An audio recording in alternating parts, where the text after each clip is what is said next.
আসিফ নজরুল তো হচ্ছে চার্জশিট দিতে পারে না। চার্জশিট দেওয়ার প্রথমত কাজ হচ্ছে পুলিশের। পুলিশও চার্জশিট দিতে পারছে না, কারণ হচ্ছে পুলিশকে যদি চার্জশিট দিতে হয় তাহলে দিতে হবে ডক্টর মোহাম্মদ ইউনুসের নামে। তো একজন সিটিং চিফ অ্যাডভাইজার, তার নামে তো চার্জশিট দেওয়া যায় না।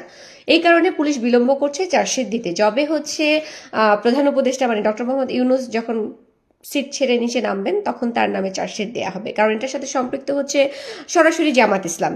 তাহলে চার্জশিট যদি দিতে হয় জামাতের শফিকের নামে চার্জশিট দিতে হবে এবং ডক্টর মোহাম্মদ ইউনুসের নামে চার্জশিট দিতে হবে, কারণ তারা হচ্ছে হাদি হত্যার সাথে একসাথে জড়িত। কারণ তারা জানতো যে গণঅভ্যুত্থানে যারা অংশগ্রহণ করেছে এই সমস্ত বিপ্লবীরা এবং আন্দোলনকারীরা সবাই হচ্ছে অনিরাপদ, তাদের নিরাপত্তার ঝুঁকি আছে। তারা জেনে শুনে তাদেরকে নিরাপত্তা দেয়নি। হাদি হত্যা যখন হয়েছে তারপরে হচ্ছে তাদেরকে তাও আবার কাকে, জামাতের শফিককে, শিশির মনিরকে, তারপর শিশির মনির যে কি ব্যারিস্টার শাহরিয়ার কবির, এদেরকে হচ্ছে গানম্যান দেয়া হয়েছে। এর আগে হচ্ছে স্বরাষ্ট্রমন্ত্রী থেকে শুরু করে ডক্টর মোহাম্মদ ইউনুসের টনক নড়ে নাই। ডক্টর মোহাম্মদ ইউনুস কি করেছে, হাদির বড় ভাইকে একটা বড় চাকরি দিয়েছে, কাজী নজরুল ইসলামের পাশে হাদিকে শায়িত করা হয়েছে জাস্ট বিকজ অফ তার সিটটা, তার গাটা বাঁচানোর জন্য।